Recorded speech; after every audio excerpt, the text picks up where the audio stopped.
If you follow exactly what I'm going to show you in this video, you could put $10,000 to $20,000 in your bank account in the next month to month and a half, even if you're starting from zero. I'm not here pitching you some course or some pyramid scheme. This is just the information on how I started flipping contracts, built a six-figure income, all without a college degree, credit, or any real estate experience. 6 years ago, I was broke, no confidence, no blueprint, had to take all the learning lessons starting from zero. But over time, it got me to the point where the skill set that I know now takes care of my parents, takes care of myself, and I'm able to give more to the world and actually be proud of what I do for a living. This video is for the version of me 4 years ago on a late night on YouTube looking for the right strategy to make it out. And if that's you, maybe on the younger side, a 20-year-old looking for consistent income, or even a 45-year-old where you already have consistent income, but you want to way out of that rat race, this is for you. I only ask one thing, that for the next 10 minutes, you please turn off your TikTok brain, you pay attention, you take notes, and you're ready to take action after watching this video because there's going to be no fluff, no BS, all actionable information that will help you close that first deal. Let's get right into it. Before we get into it, I want to give you a little bit of a backstory of what I went through, right? Which I didn't have the most terrible life. I know everybody likes to hear the rag the riches story, but mine wasn't that raggy, right? My parents made okay money. We never missed a meal, but they were still working every single day. My dad was still working from fucking 6 in the morning to 3 in the morning sometimes. And I was there with him during the summers. And that's what created me as an entrepreneur to want to make more money and not have to work as hard for the money that I wanted to get because I wanted it in big amounts. Now, as you can see, I was born and raised in Dallas. I was a typical teenager doing a bunch of bullshit as teenagers do. And with the first amount of money that I made with wholesaling, I went and blew it on a car and some Yeezys, right? And that's why my checking account looked like that. And it was terrible, right? But I learned my lesson. I kept learning every single lesson that I went through, every single L that I went through, every single time I wanted to quit. I took everything as a learning experience. And 6 years later, this is me, right? On the right, you see me and my friend Danny looking like drug dealers in Miami. You can see in the middle, we both got Rolexes on. I live on my own. I provide for my parents. No picture of my parents in there because a lot of you guys are weirdos, right? Privacy reasons. But I live on my own. I live in my dream apartment. I have my dream car. I have everything I've ever wanted because I stuck my head down and I focus on one thing. A lot of you guys are focused on too many different business models. Pick one thing, don't deviate from it, and make sure you stick to it until you reach your goals. So now let's get right into the step by step. First of all, we have to understand the business that we're in, right? We have to understand where we're providing value and why we're getting money for what we're doing. So as you can see, we are in the middle with the cool sunglasses, which if I had some, I would put them on right now. On the left side, you have the seller with this sort of expression where he doesn't feel the most comfortable, right? And on the right side, you have a real estate investor with with a wad of cash in his hand and $120,000 at the top, which is the price that he's paying for this ugly property on top of our head, right? How does this little circle work? How does the value exchange happen? So we have this seller, which clearly by his facial expressions, you can tell he's not comfortable. He's in a situation where he has to get rid of his property or he has to sell it as soon as possible to make sure his life reaches whatever dream destination that he has. And he's clearly willing to let go of that property for $100,000.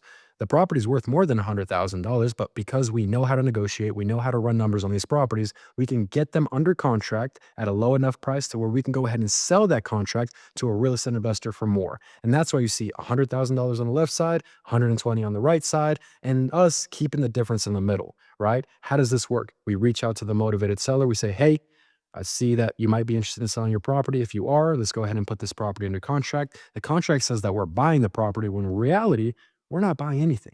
We don't need hundreds of thousands of dollars to start in this business. It's very low barrier to entry, but that's why our skills will make us better than everybody else. There's millions of wholesalers out there. There's millions of people, whatever you want to call it, digital real estate, you want to call it virtual flip formula, you want to call it contract flipping, you want to call it wholesaling, you want to call whatever you want to call it. Same business model, right? The only difference is strategy. So we reach out to them, we get the property under contract where we don't have to buy it, but the contract says we have to buy it. And then we assign that contract with an assignment agreement to the real estate investor where he actually purchases it. And then when the money goes through, we get to keep the difference. So we locked up the property at $100,000. We sold it to the investor at $120,000. That's why we walked away with 20 grand in cold, hard cash. Something like this, right? Now that we understand how the money moves around in a real estate transaction, and how we can plug ourselves right in the middle and collect just a small fee for doing, I'm not going to say minimal, but And we're not flipping a property. We're not sitting there with a hammer. We're not doing walkthroughs. We're sitting at our desk and getting this thing done. Let's move on to the first step on actually closing your first wholesale deal. Market.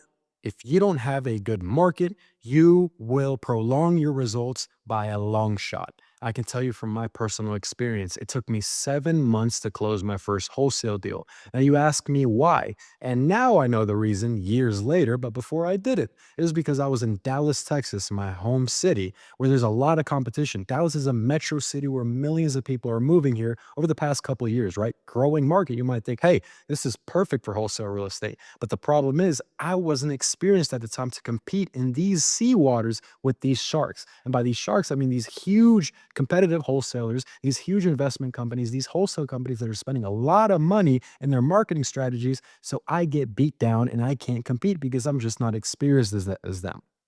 So, what is my advice to you as a beginner or somebody looking to scale their wholesale business?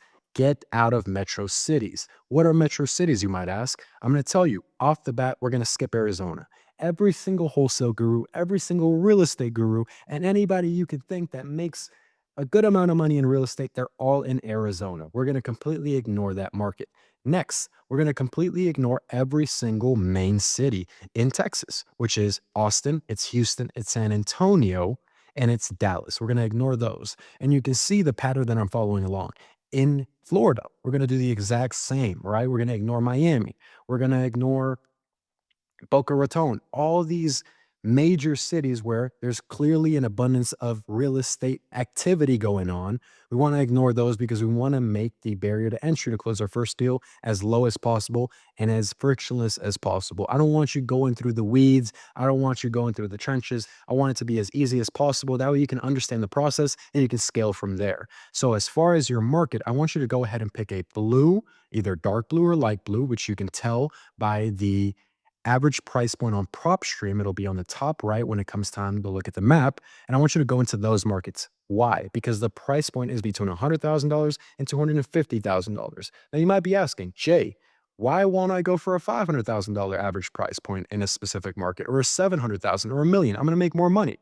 Yes, in theory you are, but you don't have the experience. You don't have the sales experience, the negotiating experience, this marketing experience to go ahead and compete in a market like that. You don't know what you're doing. And that's why for most of my students and my recommendation to you guys is stick to these smaller markets where here are the guidelines. You want to stick in a population at least for 50,000, a buyer pool of at least 2 to 3,000 buyers that have bought in the area before, aka in the past year. That way, when we do lock up a deal, we know we can at least get some feedback from people that are consistently buying in this market. Otherwise, I don't want you to go in the middle of butt fuck nowhere, right? Where you lock up a deal. Yeah, it's easy, but then you have no one to sell it to. What are you doing? You're wasting your time. I don't want you to do that. Now, for the actual like super niche sauce where all you got to do is copy and paste, because I'm still giving you a little bit of homework in here, click the first link down below. It'll be a link for you to book a call with my team and see if you're a good fit for our program. In our program, it is step by step. I'm holding you hand. I'm holding you accountable. I'm making sure you close that first deal, no exception, unless you're not willing to do the work, right? But if you're serious about this, you want to get that first deal closed before the start of summer, click that first link below. And if not, let's get right into the next part. Now that we know what market we're going to close our first wholesale deal in, we have to figure out what data we want to attack, right? At the end of the day, the business is marketing and sales. I want you to forget about real estate for a second. Forget about the houses, forget about the land value, forget about the ARV, forget about all these things. You have to understand marketing and sales at a base level for you to be successful in this business, right? A lot of people try to overcomplicate it when it's not. If you sound good on the phone, if you sound confident on the phone, you know how to negotiate, you know how to pull motivation, I could really give you any list, any set of data, and you will close a wholesale deal. But obviously, you guys aren't there yet. So I want to make sure you pull the easiest data to close in. So the sources, the softwares that I will always recommend is PropStream in the beginning. It's cheap, it's $99 a month, and it's pretty easy with the user interface that they currently have, right? Now, as far as guidelines that I want you to follow when pulling your first list, which In my sense, I like to call it the prototype list. That is a test list where it is between 1,000 and 1,500 properties. And you can normally run through that set of data in about a week and a half, which makes the testing phase very, very fast. A lot of people will stick in a market for months and months and months on end, wasting time when it wasn't a good market in the first place. So we want to make sure we understand that this market is good in a short amount of time. That way we're not wasting our time. Now, as far as the guideline on what list to actually pull, I want you to stick to absentee owner data, aka the owner doesn't live in that property, therefore they don't have an emotional connection to it. It's easier for them to actually sell the property because they don't live in it, right? Their kids aren't there, they don't have family there, they don't cook their meals every single day there to where they actually have to go and relocate somewhere else. Makes the process more complicated. Let's make it easier for you. So non-owner occupied, I want them to at least own the property for at least 3 years. That way they can build up some equity and we're not trying to make money out of nowhere, right? Next, I want the ownership status to be individual, or I want it to be mixed in trust. Now, what do I mean by this, right? It's where did they actually buy the property from? Did they buy it under their personal name? Did they buy it under their business name? Did they buy it under a trust? My easiest way to close a wholesale deal is individual, aka this person bought it under their own personal name, or mixed in trust, where they bought it under trust, or maybe they moved it into a trust. One of my biggest deals was from a mixed and trust list, right? So these are the ownership types. I want you to avoid LLCs. These people bought it under a company name for a reason. They probably know a little bit more than the person that bought it under their personal name. That's why I want you to target these.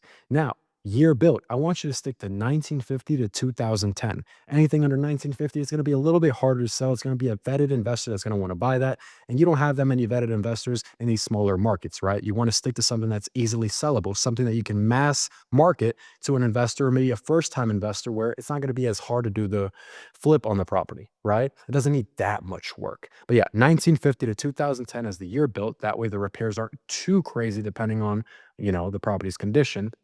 And then you're going to pull that set of data. And once you get through that set of data, once you start pulling multiple, maybe 5, 10, 15 lists in a specific source, right, in a specific market, I want you to move over to list source, right? Because you need a different set of data. It's going to be a little bit higher price point, but it's also going to be a little bit higher in quality, right? And that's when we start you know, averaging different data sources. And that's what I want you to do when it comes time to data. Now, we have the market. We know where you're going to close your first wholesale deal in. You know who you're going to target. Now we need to talk about marketing, right? Let's get into marketing. What are we going to do to get in front of these sellers so we can pitch them our service, right? So we can find out who really needs us, who we want to work with, and who is going to be easiest to close the first wholesale deal with, right? And my first recommendation will always be cold calling. I know, boo, go ahead and give me a thumbs down now, click off the video, whatever you want to do, right? All the complainers hate cold calling because they're lazy, because they don't know how to talk to people, because they're not willing to put in the work. Now, it's not crazy grunt work because we're not sitting on our phone typing separate numbers. We're not sitting there listening to the phone ring. We're not sitting there listening to voicemails, right? We're not doing any of that because we're using a dialer. Now, as far as dialers, I will always recommend Batch Dialer, Ready Mode, Mojo Dialer. You can use other ones like Call Tools. You can use ones inside of different softwares like Go High Level, right? Every single dialer works, right? My best recommendation is going to be Batch Dialer. I use it on a daily basis. It's the one that's been most consistent with me for the past couple of years. I will recommend it, right? But the rest work. And why do I recommend cold calling over something else? Over, I don't even know why I have to mention this, but driving for dollars, right? Setting up bandit signs, door knocking, texting, it's just not consistent. I know that if I make sure somebody sounds good on the phone, if I make sure the data is good, if I make sure that the market is good, somebody after 200 calls is going to get a good lead. There's no question about it, right? Because at the end of the day, we can start to pinpoint issues in somebody's business depending on how much data they've tracked. And we're going to go into KPIs later, which are key performance indicators, right? So as far as marketing, we're going to be cold calling these lists. Now, that also depends on your price point and your experience level. If you're somebody that's closed multiple wholesale deals in the past year, but you're looking to scale, obviously cold calling yourself is not going to be the most smartest option, right? You're going to probably want to hire a VA, but if you don't have the sales experience, you're not going to be able to hire a VA because it's going to be the blind leading the blind, right?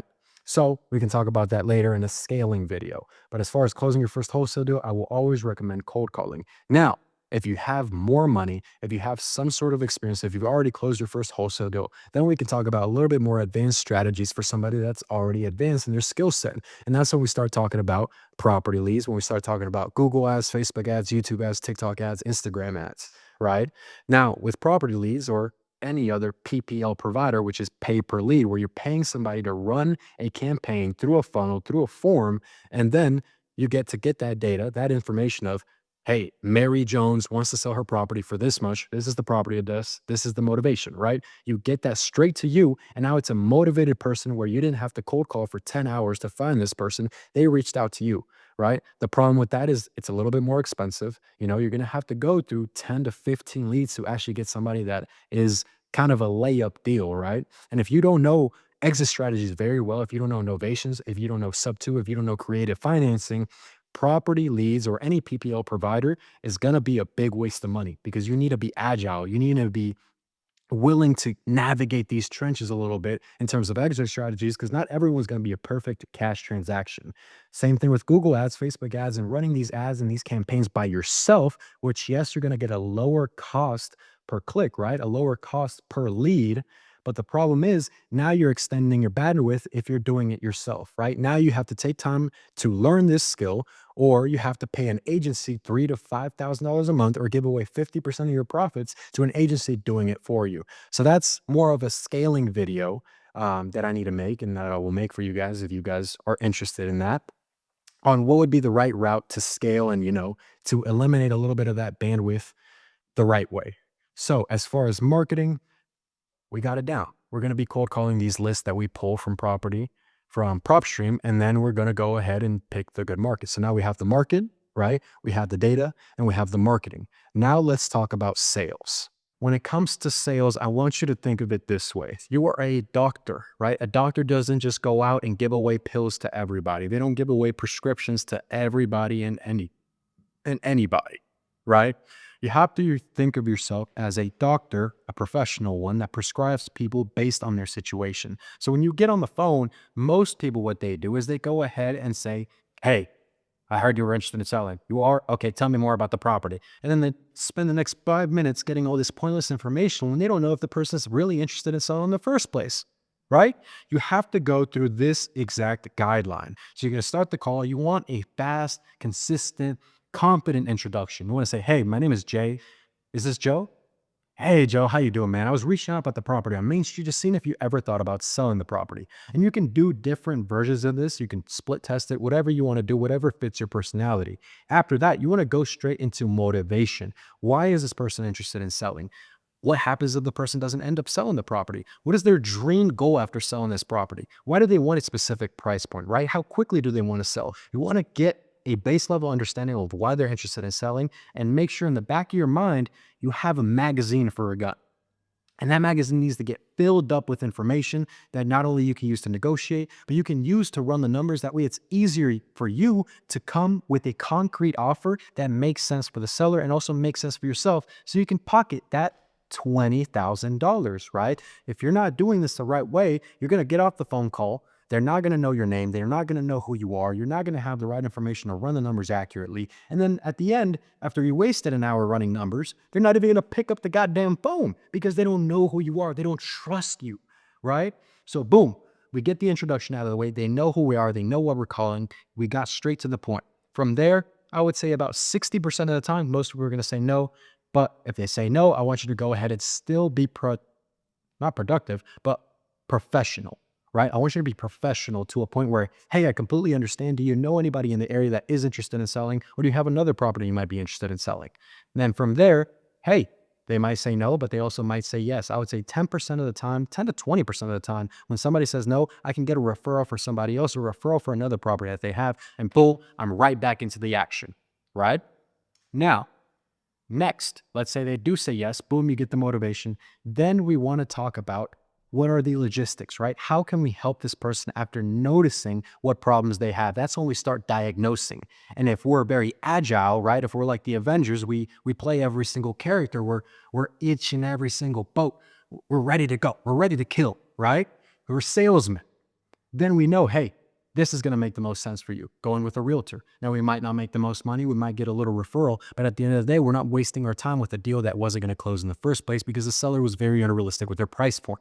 Then we can go say, hey, I have a white glove service where I'm able to go ahead and list the property, find the investors for you, and still go ahead and close on the property very, very quickly and help you out in the situation that you're in. That's an ovation. We can do a sub two. We can do a creative financing. We can go multiple of different ways because now we understand what role we're playing in this business. Or a doctor. We are diagnosing, and then we can go ahead and diagnose that prescription. From there, depending if it fits our criteria on what we want to do and what exit strategies we understand, I want you to go ahead and start asking questions about the property. This is the time where you have a different magazine. This is a 30 rounder, and I want you to fill it up with property information that's going to help you run the numbers accurately. Once you understand, hey, they know who I am, they're qualified enough, I can help them with my business, right? I understand all the property information. Now it's time to set expectations, right? And make sure they're super, super qualified. Are you interested in making a decision today? Are you the only decision maker? How much money do you owe on the property, right?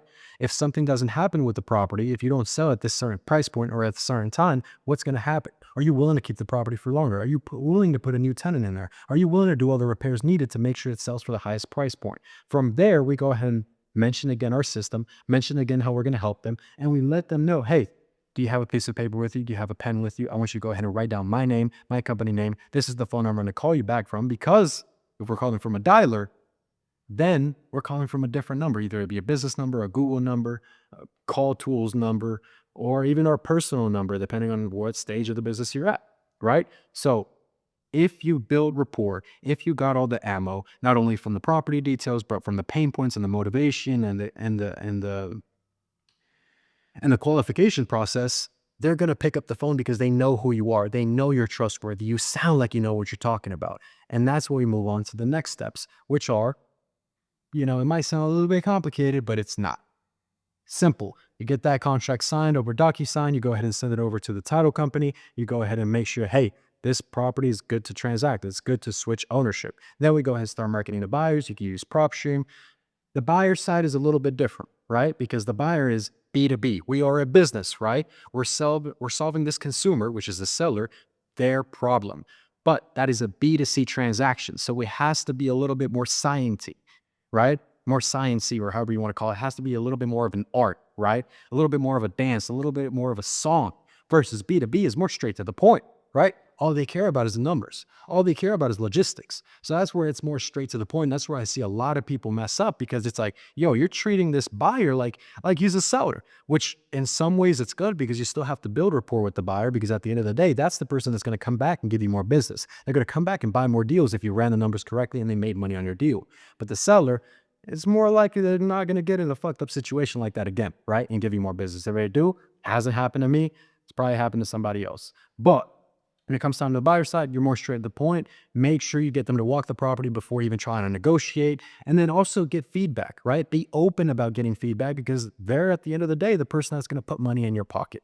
Now, from there, you go ahead and make sure everything is good. They submit earnest money. They're on time with everything. You're keeping communication with everybody, the title officer, the seller, the seller's family member, the tenant, whatever's going on in that situation. You're keeping up with the buyer. You're making sure all the paperwork is good. You're making sure everything is clear to close. And at closing day, you go ahead and put this money in your pocket. Now, if this information clicked for you, and this is something that you're seriously interested in getting started this year, and you want to go ahead and change your situation, you see how it's changed my life around, from being a 15-year-old that was broke, doing nothing with his life, to actually a 20-year-old real estate entrepreneur that's actually doing something and providing value to the world the same way I'm providing value to you guys. Click the link down below. You'll go ahead and get on a call with my team. We'll figure out a game plan for the next 90 days to make sure, hey, you're on track to close this deal and scale from there without my help. At the end of the day, a lot of these people on the internet are only breadcrumbing you information. I give it all for free because I don't care about this. At the end of the day, if you reach out to me on Instagram 3 months from now and say, hey, Jay, I didn't buy your program, but I went ahead and listened to all your videos, I took all your advice, and I closed my first wholesale deal, that is that's a lot of fulfillment, and that makes me happy in a way that money can't buy. But if you do need a coach, if you are looking for a proven blueprint to close your first wholesale deal, click that first link down below, get on a call with my team, and if it makes sense, let's team up together and close that first deal. If you like this type of content, like, comment, subscribe, share it to a friend that, hey, he might need it more than you do.